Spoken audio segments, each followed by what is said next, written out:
This is Earth Movers with Alison Mariella Désir, Stefanie Flippin, and Verna NezBegay Volker. A trail podcast reclaiming the narrative.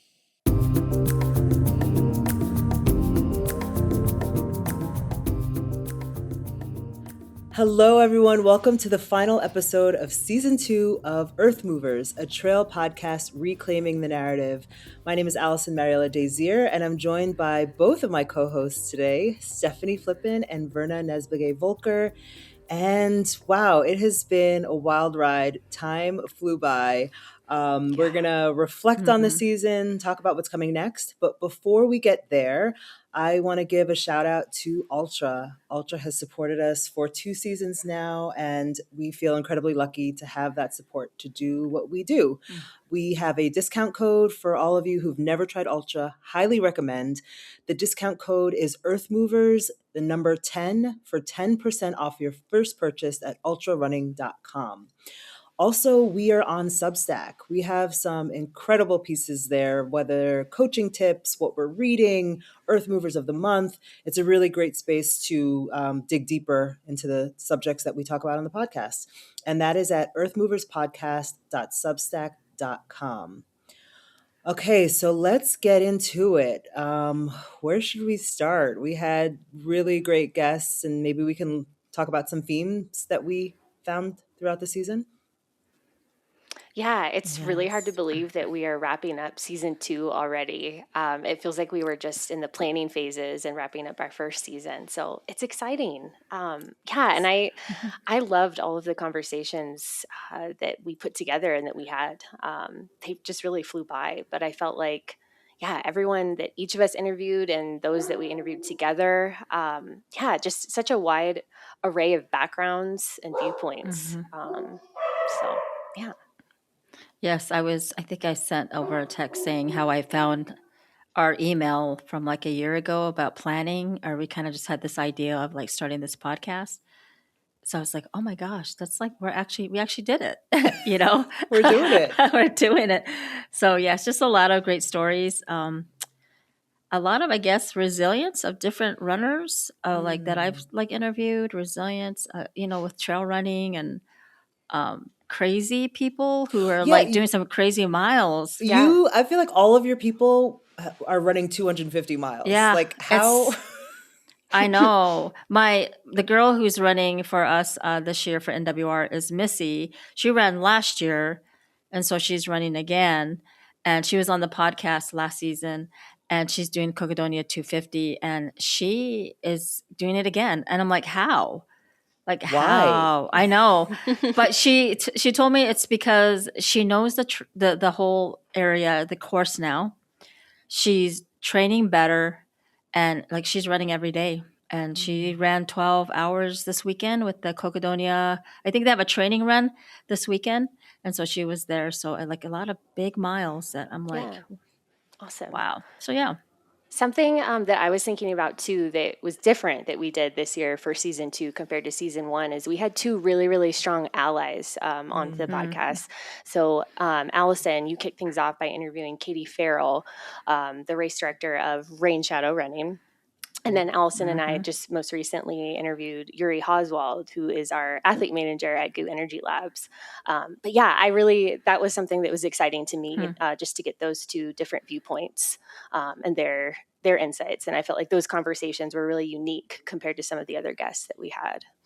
Yeah, what I appreciated most about it is that often we hear allies or people outside of our communities asking like, where to start? What do I do? And the 2 of them not only figured it out, continue to do the work, right? And something that I noticed in both of their stories is that living near people who are different from you makes an impact, right? Yeah. And unfortunately, most of us live very segregated lives, but just having contact with people is a way to bridge the gap, to start being curious, to seeing people's humanity.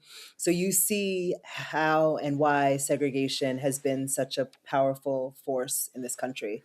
Because if we don't know each other, then we can think of each other as enemies. We can destroy each other. So I thought that was a really powerful thing both of them touched upon. Yeah. I also loved how both of them talked about the importance of community, and in a different way. Like, we hear people talk about the trail running community, but their use of the word community feels more holistic and more rooted in actual substance. Thinking about who's here, who's not here, Yeah. how can we elevate voices? When people aren't running, how are we helping that community too, right? Like, how are we Yeah. looking out for people beyond just race day?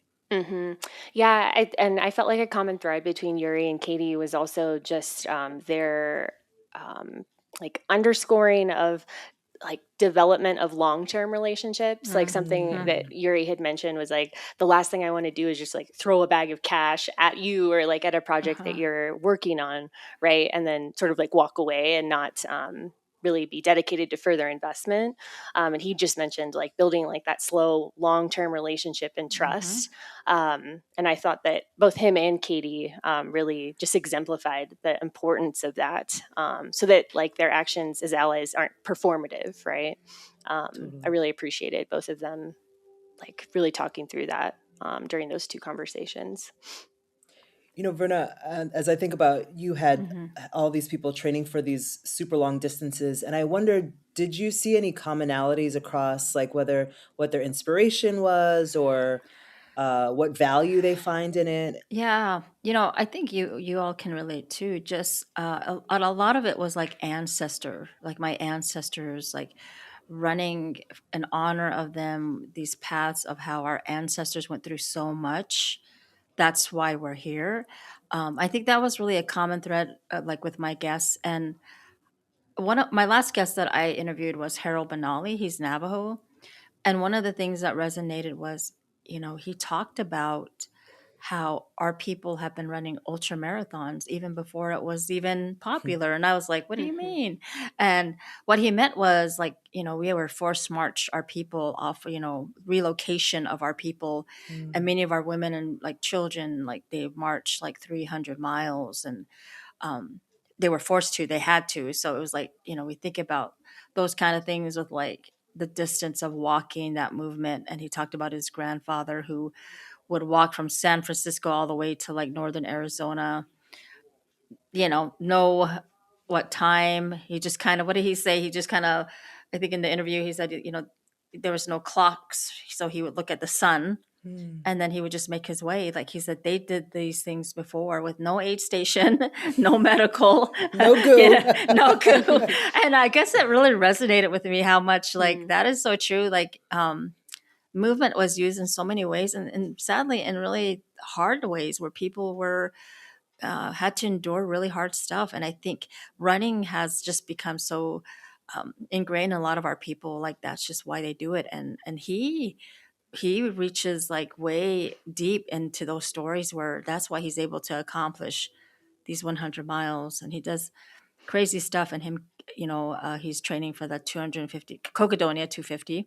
And so yeah, it's been, so I think that resonates, and I think a lot of people relate in those ways from different cultures. And I think that was really just amazing to hear about. Yeah, I think there's something really powerful about acknowledging like ultra marathons in a sense, like I think back to something, like the forced relocation, right, of something like the Trail of Tears.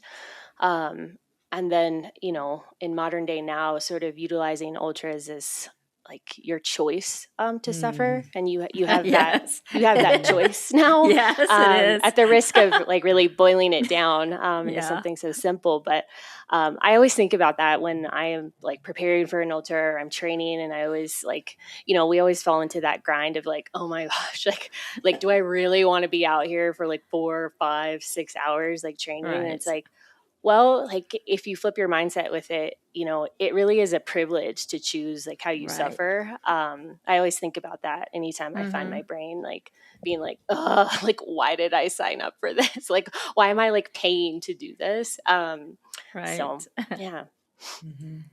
Yeah, that I also think about like Harriet Tubman and the Underground Railroad, and even fugitive slave laws in this country, and how, I mean, enslaved Black people were running for their lives, Yes. Yeah. and how so much of our movement that we take for granted, even though none of us have true freedom of movement, Right.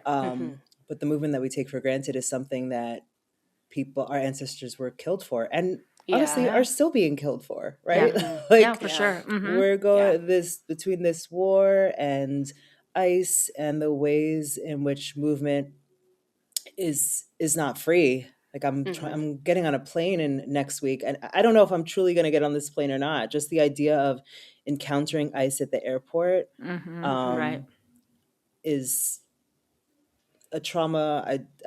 I'm lucky that I have to choose, that I can choose not to experience. Yeah. Um, Right. but there Yeah. was this person who does a lot of. They're on Instagram and they give a lot of information about tech and how tech is stealing our data and how just the malicious ways that billionaires use tech. And what they were saying is if you do have to travel through the airport, make sure you make eye contact with other travelers, you look out for other Mm-hmm. people, because if and when ICE goes to apprehend someone, like we have to protect each other, right? If we all Right. just stay Yeah. in our own little world and like are only worried about our own safety, when something happens, nobody's going to look out for us and we're not going to look out for them. So Yeah. Yeah. Allison, I'm so glad you brought this up because it slipped to my mind to bring this up until just now. But I was actually flying back from San Francisco. So I was flying out of SFO maybe like a week and a half ago at this point. And that was like at the height of when there had just actually like the night before I flew from Denver out of DIA to SFO, there had been an incident at SFO with ICE. And I was pretty concerned. Fortunately, when I landed late at night, I really didn't have any encounters. But when I was flying back to Denver, I was boarding my plane and I was just looking around me and also listening. And I realized, you know what, like there at least 50%, probably more, like honestly, probably closer to like 60, 70% of the people on my flight from San Francisco to Denver were immigrants. And I say immigrants because I was listening and I'm like, I'm hearing so many different languages right now. And I started to feel like stressed. Like I'm like, what? Like I'm like, I really hope like when we land in Denver, there aren't any ICE agents around. And interestingly enough, the couple that I was in an aisle seat, and the couple that I was sitting next to was an older Chinese speaking couple. They really didn't speak any English whatsoever. So I was like, they just looked exhausted, quite frankly. So I was kind of navigating, just like getting them waters, things like that. And then when we landed in Denver, the gentleman handed me his cell phone. It was like all in Chinese, and I'm like, I'm so sorry, like I don't speak Chinese, but like how can I help you? And he was really just asking like when we were going to get cell service again, because there's just like that patch, when you land sometimes and you don't get service immediately. But anyhow, I just helped them navigate like contacting their son and just letting them know that they had landed. But to your point, Allison, I found myself like almost just wanting to make sure all of the passengers around me like had a plan, were safe. I'm like, God forbid we like walk off the tarmac and like I just don't know. So to your point, I do think it's really important to be so just aware of the people around you. And I hesitate to say community because it's like, you're all just sort of strangers on one flight Right. by kismet almost. But I do think it's really important to have your wits about you and just look out for those around you. Yeah. Like I said, we were landing and I was just full of like fear for so many of these folks because so many families around me were like, I didn't hear them speak English the whole time. And I just thought, like, I don't want them to get profiled when we Right. land. Yeah, just being in Minnesota, I think our kids were more so hit because a lot of the families that we know, especially one of my son's best friend, he's Mexican, and his families are, we're in hiding practically. And so Yeah. dad was a mechanic, so he usually works outside. So for these months in Minnesota, Minneapolis, he wasn't outside. So he started painting. And they asked us because they know us, and they're like, can you buy some paintings from us? And we were like, of course, this is my son's best friend, his family. And so we bought like these beautiful paintings from him. And it just made me sad because then we dropped off food and all this stuff for them, like toilet paper and stuff, and they were so grateful. But there was just a lot of people in hiding. But now, since ICE has really died down, there is still this like it has really traumatized a lot of families, a lot of little ones, especially schools that were targeted. Um, and I think that's just going to take some time to like heal and from that. And but it's just interesting too because when I traveled to Arizona, there was people who had no clue what was happening in Minneapolis, and I was just like, wow. And I had to explain this is what's happening. It was interesting leaving Minnesota and going to other places where I didn't feel like this fear of having to go anywhere and like having to like be always alert. It was just normal, so it's been interesting. As you were talking, I was thinking about birthright citizenship and just like these discussions around the 14th Amendment, which people I mean, politicians are intentionally, they know what they're doing, right? But the hateful people in support of the politicians don't realize just how much will unravel, right? Like the only reason why Black people are citizens, that's why the 14th Amendment came to be, for enslaved Black folks, right? And then Native Americans didn't become citizens until the 20th century, which is just wild. And yeah, it's like it's such a each of these actions is part of a much broader project, and people can't see the forest through the trees, like. But Verna, I know you posted on social media about this, and I'd love for you to share your thoughts Oh here. my goodness. So, especially with this, I think it was last year, like last week, the Supreme Court justice and one of the lawyers for, Trump were talking about that. And they, I was kind of like, why are two white men discussing Native people and our citizenship? Because I was like, what the heck? Just even like the conversation of that. I I know was where that like, he conceded that no, Native Americans are not citizens.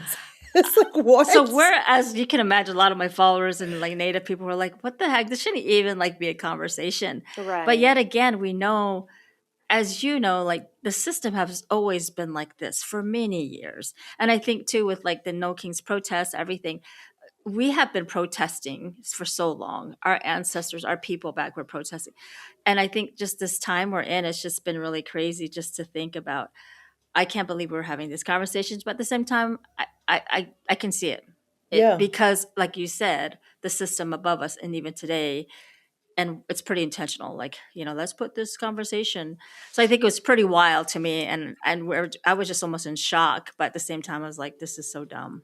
Hmm. I don't know. So yeah, Yeah. I mean, and the conclusion that we're all moving towards is just a true racial caste system again, where people of color can't travel, can't own property, can't yeah, vote, right? Like everything that's going on with voting rights right now.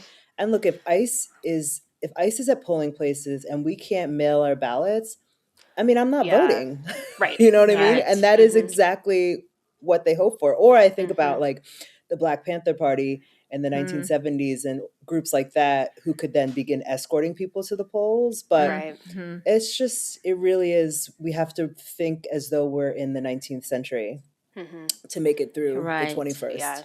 I know my husband and I have talked about that too, Allison. Like if they, if they pull mail-in ballots, like there's no way I'm driving within my county that is all red. I Hmm. remember during this past election, in November of 2024, I'm on Nextdoor. I don't love being on there, Yes, Oh that's a but yes, scary place. like it is.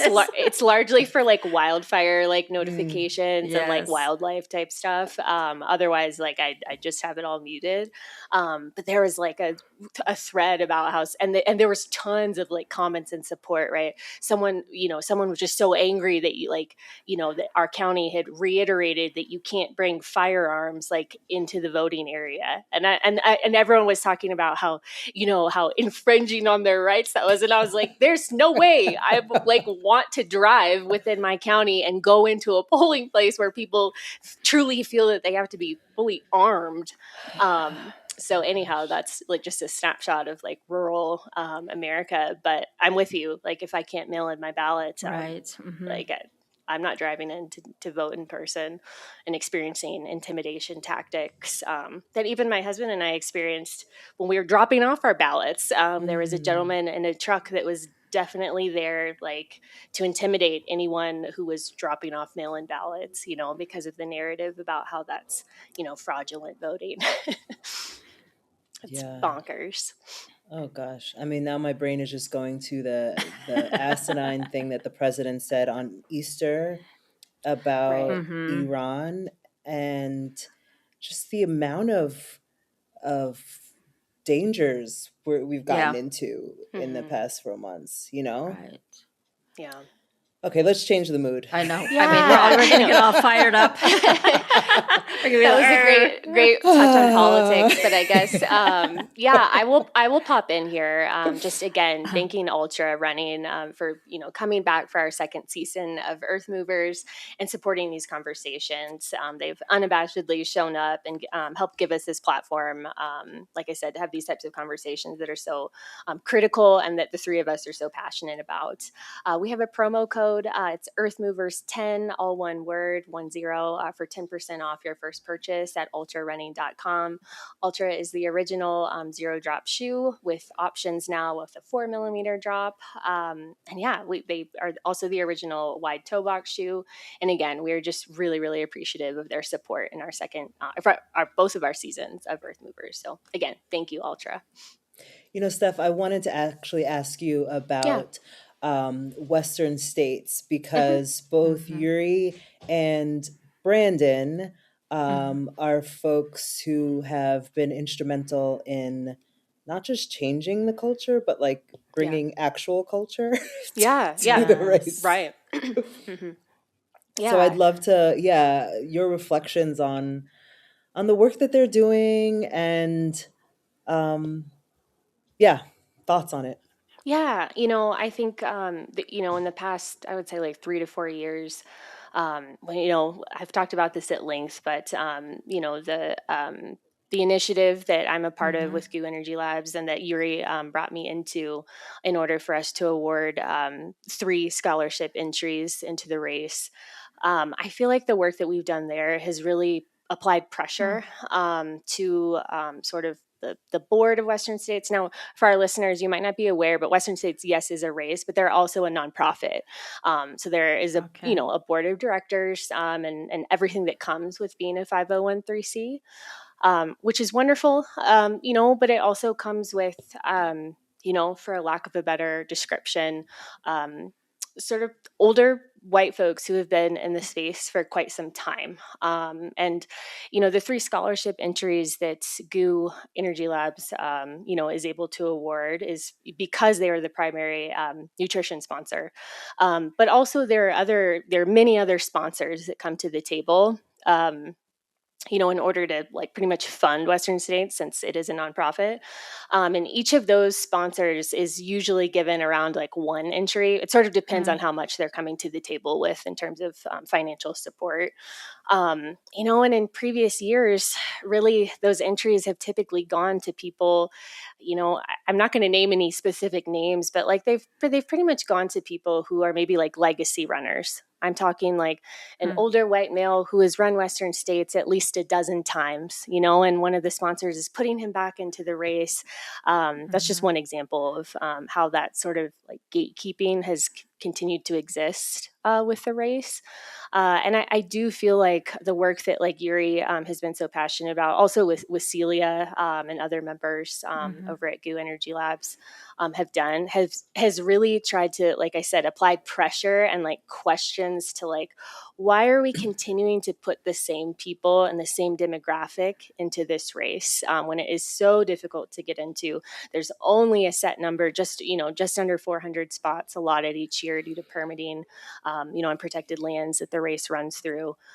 So I do feel like there has been more attention placed on that. But I could also say over and over and over again that really like there still continues to need to be so much change, especially in the trail world. I'm specifically thinking about races like Hard Rock also, where their lottery system isn't totally transparent. We don't often know why someone is being given a spot and why someone isn't. It's also virtually impossible to be selected into that race. And there's a lot of like legacy aspects that still exist in trail and ultra, especially for like the big ticket races.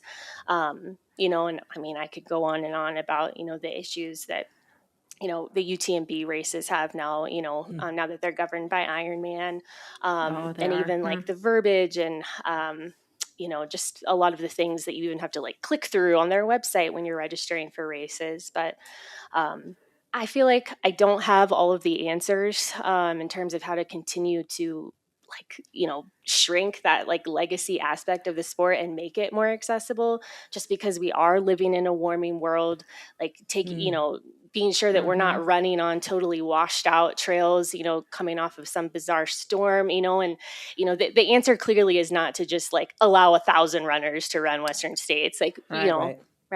That's not realistic, but I do think that initiatives, like I said, the Goo Energy one, and just people like Brandon showing, like you mentioned, Allison, showing up to run Western States, but bringing his community with him, bringing all of the high school athletes that he coaches out of Page, Arizona. I'm pretty sure that's from Page. That was incredible, because I felt like that helps with the storytelling, right?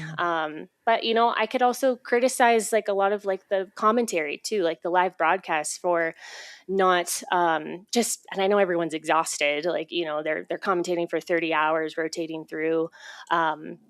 But the attention that Brandon Doogie was given in his community, like that should also be given to all of the other runners. They have their full stories. It's all printed out. As every finisher at Western States makes their way into the track, the announcer has like a full breakdown of who this person is, their hobbies, their interests, their family members, the people that they want to thank.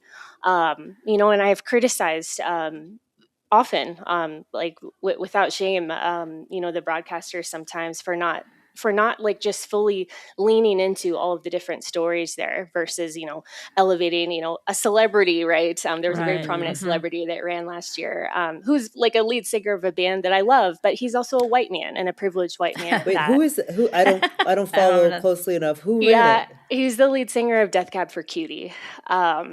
I don't even know what that is. I will Google that later. But there was a lot of time spent on like his story, and like his story is incredible, and I enjoyed hearing it. But I just think there also just needs to be just really intentional storytelling with all the other athletes, especially those who are representing demographics who this is their very first time, running a trail race or 100-miler, let alone it being at Western States. So Allison, that was a long-winded way of just combing through some of the facets around Western States. But like I said, I think Brandon Doogie and some of the other athletes who we've had on as guests have really been shining a brighter light on the representation there. Yeah, Brandon is such a great kid. A kid, I can't say he's a kid, but just how much he ran that race. But I think just like our mindset is like so different because we're thinking about community, and he brought his high school like cross country team to see him, and I think that was really powerful. Just to show him and his story. I don't even know what the answer is too, because I feel sometimes like these are good initiatives. Like it's just exhausting, and it is exhausting. And even more so when I think about Boston's coming up in a few weeks, and same. It's a lot about legacy. It's a lot about I was thinking, Stephanie, and sorry to interrupt, Verna, but it's okay. There was this conversation going on Facebook, which I am never on Facebook. I don't know why I logged on, but it was talking about the New York City Marathon and how the New York City Marathon is now super competitive to get into, with the lottery. Like actually, the New York City Marathon is more competitive time entry wise than Boston, but Mm-hmm. that's a whole other conversation. But there was this conversation by people, it was mostly people who are legacy runners, and how they're like, because I've run it 7 times, I should automatically get in again. And New York Road Runners is focused on the wrong people. They're focused on these new runners, and they don't have any loyalty. And I just thought it was such an interesting language, Yeah. such coded language. When you think about loyalty, tradition, heritage, what you're saying is white, right? Yes. And Yes. so these are coded ways of saying, keep this thing for us. These new people don't deserve it. They're not as good at us. They might not even stick around. So it's a really racialized conversation and a really power Yes. oriented conversation that people mask in this way. And it was just Yes. so interesting to, I mean, I don't have a stake in any of this, honestly. Like, I've run the New York City Marathon and I'm like, yeah, I don't need to do that again. Yeah. Right. Sure. Yeah. I ran it a few times, but I certainly would say, like, I will not apply. I mean, I'm not going to, first of all, but because other people should get to experience this. Exactly. Just Yeah. because I did it doesn't mean I should be able to do it for the rest of my life. Like, even the Yeah. whole, like, you run it 15 times in a row, you could do it Yes. forever. If you run it 15 times, you definitely don't need to run it a 16th time. I would You know agree. what I mean? Yes. So, Yeah. but it's I such, know. it's so coded. Yeah, Yeah. and I do feel like, that type of conversation, I feel like, you could go on any thread, right? Especially when these types, when the lotteries are coming around and, the numbers are coming out of how many people applied, how many people got in. If any of us or anyone else like tries to point that out, it's this constant double downing of like, no, it has nothing to do with that. I'm like, Right. no, Yeah. like when it's the same conversation Yes. over and over, Yeah. year after year. And to Verna's point, it is so exhausting. It's like, this, like the elitism, the loyalty, the coded language. And it's like, it happens with every single world major year after year after year, Totally. I'm just, to Verna's point about it being tiring, I reach a point where I'm like, okay, like what can we do this year to try to like make Yeah. make people see like what this really is all about. And it Well, often, remember, yeah. I texted you, Steph, because I saw something. I won't mention the post, Yes. but it was this well-meaning post announcing a group that was getting recognized for something.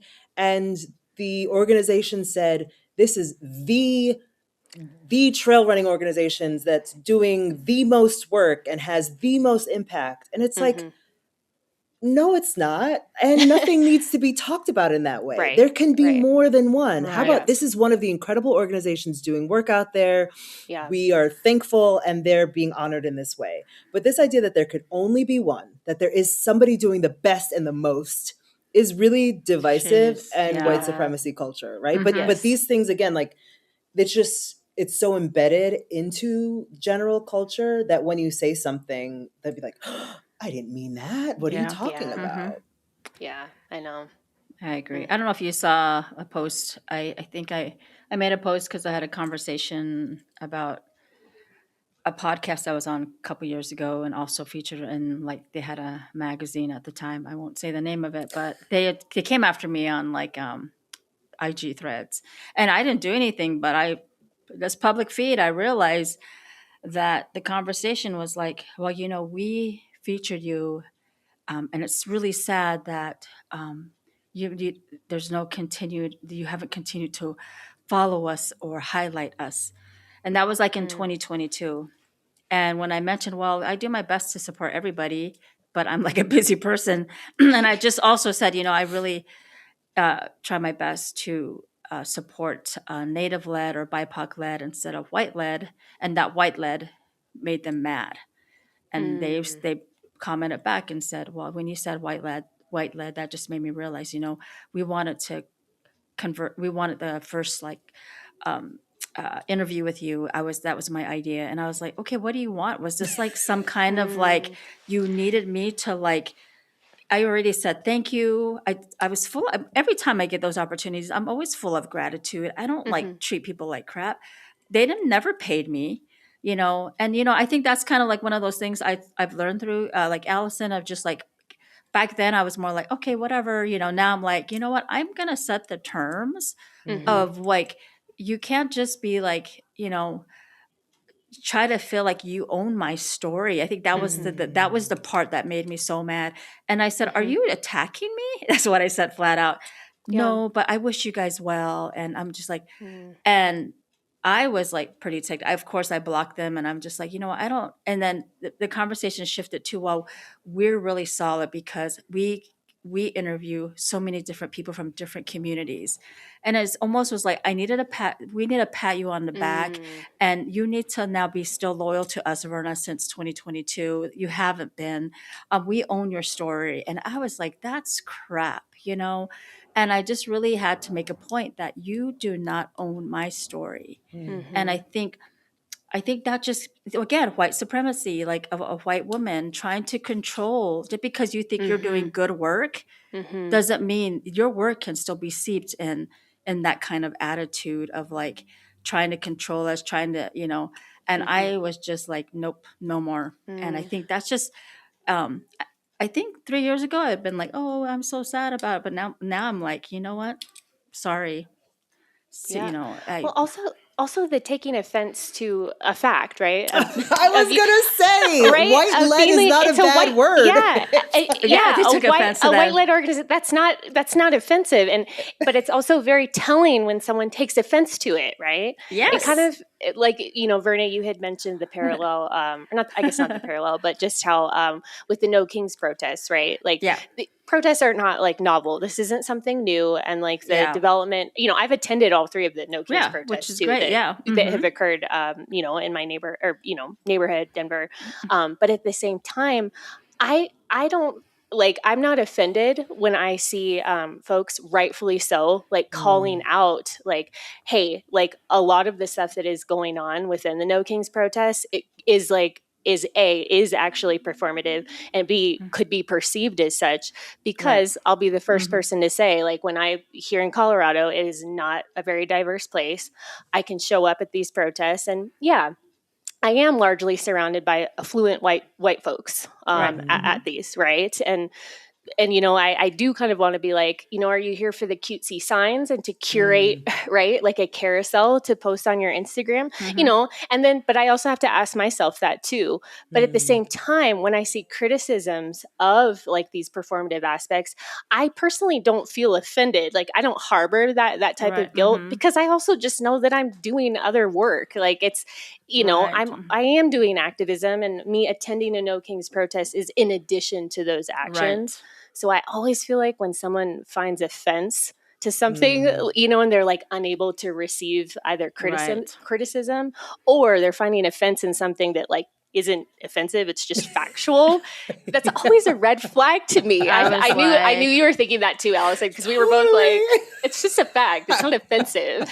Right. Like, that's so odd. I know.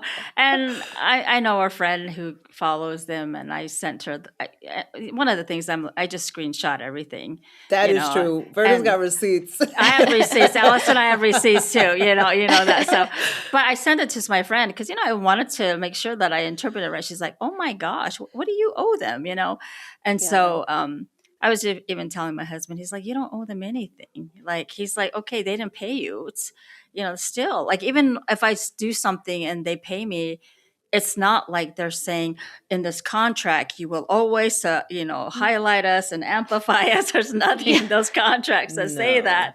And so that just really caught me off guard. So it's just one of those things that you just kind of learn how to stand your ground in those areas. So Well, as we look forward for this next year or next season, Verna, you are preparing for something monumental. Can you share what's going on? It's so silly. I don't know why I'm doing it again. It's not silly. Not silly, Verna.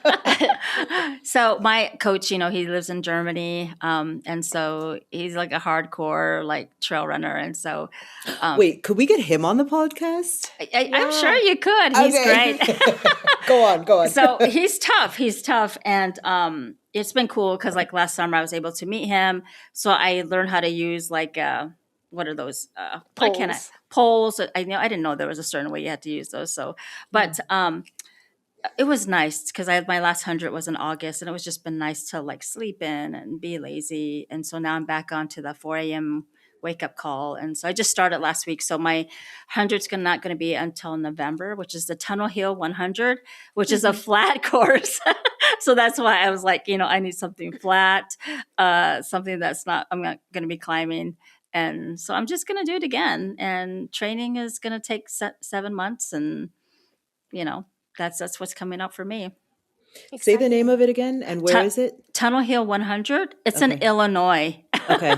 Cool. That tells you a lot. Well, if ever I get an itch, I will go there. Flat. It's always good weather. That's where my 100-mile PR is at. I say it's always good weather. There have been some like fairly snowy years. I'm sure there could be. Yeah.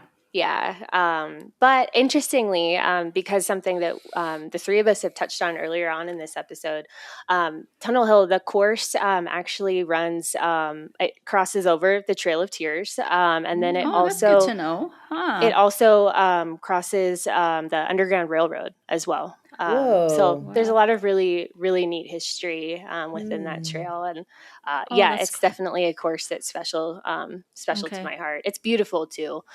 Even though it's like fairly flat, it's very wooded the whole time. So you do still get that like very trail feel. Yeah. You're certainly not running like laps around like a concrete track or anything like that. It's which is a thing. Yeah. It's a flat 100, but with like the feel of a trail race. Yeah. So nice. That's cool. Yeah. Well, speaking of trail race, I'm excited that We Out Here Trail Fest is coming back. Yeah. This year it's sort of like a 3-day weekend. So we'll have a live podcast on Friday night and shakeout run. Saturday is the race. Sunday we're gonna have brunch and vibes, and it's really cool to hear how other people are talking about the race. Right, like how I know that something is successful is the way that other people talk about the impact that it's had for them, right? So hearing people say, no, like you don't need to know anything about trail running, like you will be a trail runner in the end, is really awesome. So We Out Here Trail Fest, June 13th is the race, 12th through 14th. If you're listening, we'd love to have you there. It's fun. Yeah, exciting. Really we'll definitely be sure to throw the link to register into our show notes too. Verna, will you be heading out to We Out Here? I hope so. Yeah. I like it. Yeah. I like that race. I think too, just like you said, there's Native Women Run was there last year. They're going to be there again. Yes. And some of them never ran trails. Well, Liz was one of them that, she and they just, I think it's less intimidating, especially if you just want to start out. And it's just so welcoming. Everybody, it's just fun. So that's like cool. That was the highlight of my 2025. I felt like that weekend was so much fun. Yay. I know. Well, any dream guests or folks, I mean, like we can really say anything. And if people are listening, maybe they'll want to be on the show. But any dream guests or people you'd love to have in the future? I would love to interview Magda Boulay and Des Linden together because they are actually both out at Marathon des Sables right now. Again, for our listeners, I feel like both Magda and Des don't need any introduction. But if you're very new to the running world, they're both Olympians in the marathon. And Magda Boulay is the current president of GU Energy Labs, and Des is also on the athlete team at GU. This is sort of their first big, or Des's first big multi-day staged trail race out there. I would love to interview both of them and just talk a little bit more about the impetus, why they chose Marathon des Sables to embark on together. They have a third male teammate as well. So apologies to him that I'm just focusing on Magda and Des, but I would love to hear more about just their, like I said, their decision to race this, what the training looked like. Like I said, it's all out in the desert, just tons and tons of sand. The training is super unique. You have to run with a fairly heavy pack the whole time and carry everything that you need. Des is so little. I know. I've seen photos of her with this big. So I would love that, to have that conversation. But what about you, Verna? I think I want to interview Sergio. If you know Sergio Avila. Another one-name person. maybe he's wanting to listen to our podcast. So Sergio, you're going to be next. So Sergio has just been really good, just working in our community. And I think he's a good trail runner. He's actually fast. So I think that'd be just a really good conversation because he just knows so much and his knowledge of being in this space. And he was also part of the running diversity board last year. So he just came off of that. So I think that's someone I would like to interview next season. What about you, Alison? I want to interview the Wicked Witch of the West, Cynthia Erivo. She's preparing for the London Marathon right now. And so it's like that's the gateway. I feel like there could be some trail running in her future. But somebody made a joke when I said that because I used to sing. They're like, "Are you guys gonna have a sing off?" Like I would never. Cynthia would crush me. But she is. I learned about her first. Knew about her from the Harriet Tubman movie, which was really powerful. And so again, I wonder, I mean, she's smart. She must make that connection, but the connection between being in that film and telling that story and now running a marathon, like about movement and the power of her body. I would love to connect on that. So Cynthia, we know you're listening, so hit us up. Slide into our DMs, Cynthia. Yes.